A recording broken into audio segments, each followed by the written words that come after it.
back to the Dive Plan. I'm your guide, Jim, and we are at, you guessed it, by the great blue heron sitting there in the water, Heron Point. It's a point that I named myself. Why? Because it doesn't have a name. We're on Ruston Way in Tacoma this morning, looking to dive at a spot that nobody dives at. And we're going to find out if it's worth diving at or not. So, our plan is to do 2 dives today. There's 4 of us today, so 2 dive teams, 2 dive buddy teams. Myself, Logan, Shannon, and his buddy Jack. We're going to go out. We're going to do 2 loops. We're going to go out here and do 1 loop, and then we're going to go further that way and do another loop over by the pilings. And over there. And see if we can find some really cool stuff. So far, in this general area, we have found tons of nudibranchs, 4 or 5 octos, both Eastern Pacific Reds and GPOs, lots of crab traps, and a lot of other interesting fish. So hopefully we'll find stuff like that again. That's the plan. We're going to go start making that happen. There's the heron that gives this area its name. As we swim through this beautiful eelgrass, the sheer amount of life that you can find above 20 feet deep continues to amaze me here in the Pacific Northwest.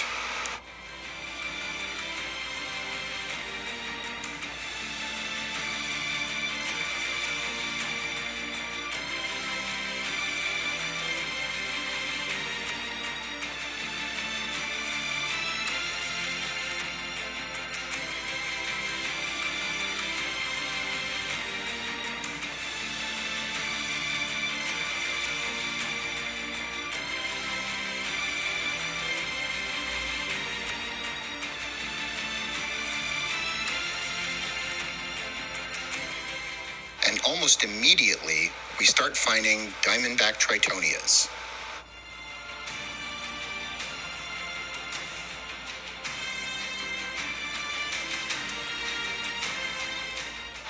As well as numerous egg yolk jellyfish.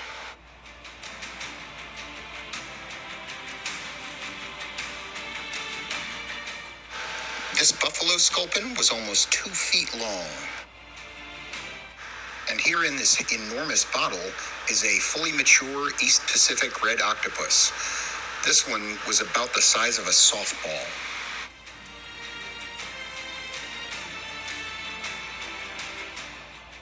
But the find of the dive goes to Shannon, who found this big skate skidding along the bottom.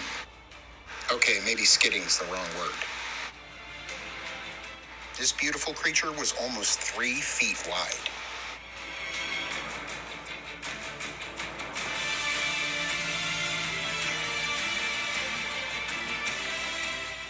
And right nearby was a small forest of plumose anemones. Time to check on the real stars of this dive, my dive buddies. We originally thought this was an anchor. It turns out it's a table umbrella stand, part of which has been broken off.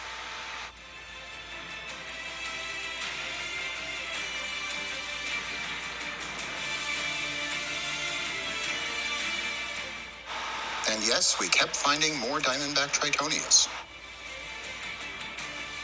Here's a handsome hermit crab.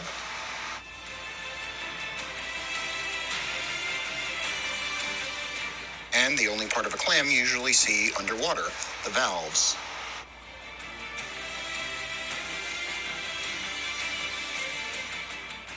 Hard to see here, but this graceful crab was actually adjusting her eggs under her shell.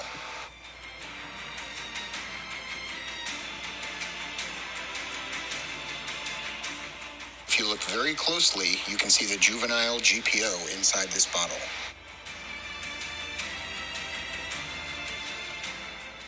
But you don't have to look closely at all to see this beauty, an East Pacific red octopus who decided to come out and play for us.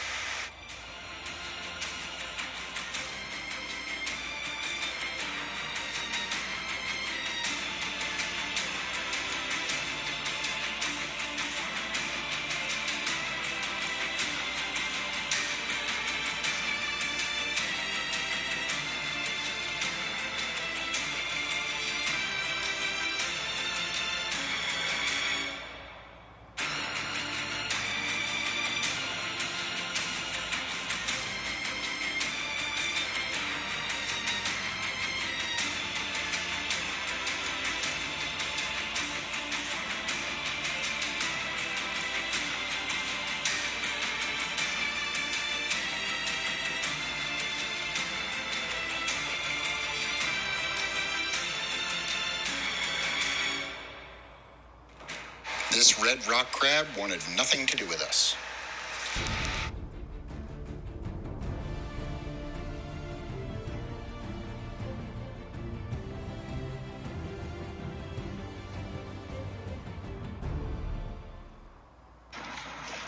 I apologize in advance for the sound of cars. We are on Ruston Way in Tacoma. But that was a great dive. I didn't mean to go bottle diving, but hey, we found a small bottle field. And yeah, so I pulled a few bottles out. This one says quality, purity, and then has the old sign for ounces and 16 on it, and then a bunch of numbers to show you how many ounces you have left in the bottle. So it was either like medicine or maybe, who knows, olive oil. This bottle is so old, it doesn't even have a maker's mark on it. That is insane, and you can tell it's super old. It has occlusions, it's got air bubbles, and it's got a really heavy bottom. It's got the marks where it was like blown and everything and put together. That's fantastic. And this is a 1953 soda bottle made by Owens, Illinois Bottle Company. If you have seen my How to Clean These Bottles video, you know that Owens, Illinois is ubiquitous. Every other bottle you'll ever touch up to right now, this day, is made by Owens, Illinois Bottling Company. So this one was made in 1953, and it's a soda bottle. So yeah, that's pretty awesome.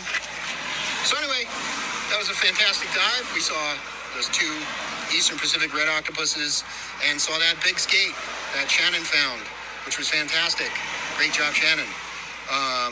And then lots of those stars, tons of diamondback tritonias, and lots of crabs. We saw 4 or 5 different varieties of crabs.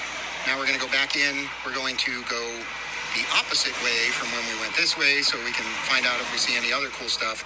We're only going to go to a maximum of about 80 feet this time instead of 100, and we'll see what we find. All right, that's the plan. We're going to go make that happen. And here we have one of my favorite fish, a sole. We found lots of these little roughback sculpins. This was the only one who stood still enough for me to get some video. The most antisocial move by an octopus I've ever seen in 3, 2, 1.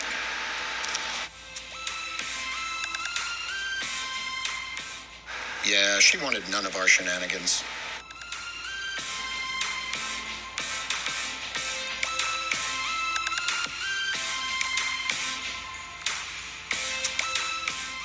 Right about this point in the dive, the current really started picking up, as you can see by all the particulates flying past this red rock crab. Jellyfish are particularly vulnerable to currents, as you can see by this tumbling beauty.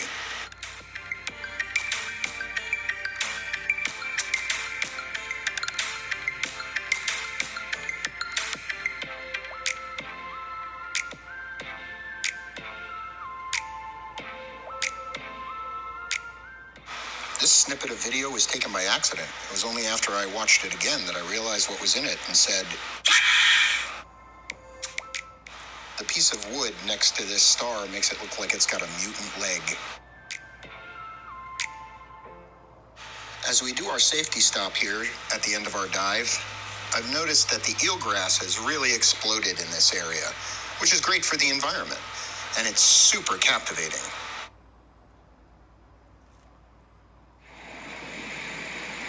Man, did that tide come in?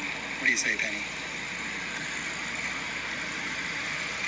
The beach has disappeared after our second dive, and we found 5 octopuses. At least one of them was a GPO, juvenile GPO, so that was fantastic. You guys saw that one octo that was sticking out of the bottle a little, and then poof, poof, right back into the bottle. Man, this place has more juvenile octos at it than almost any place I've ever been to. It was insane. We found, over the course of 2 dives, 8 octopuses. So, that's pretty awesome. Anyhow, we hope you enjoyed watching the video. Until next time, fins up, dive safe.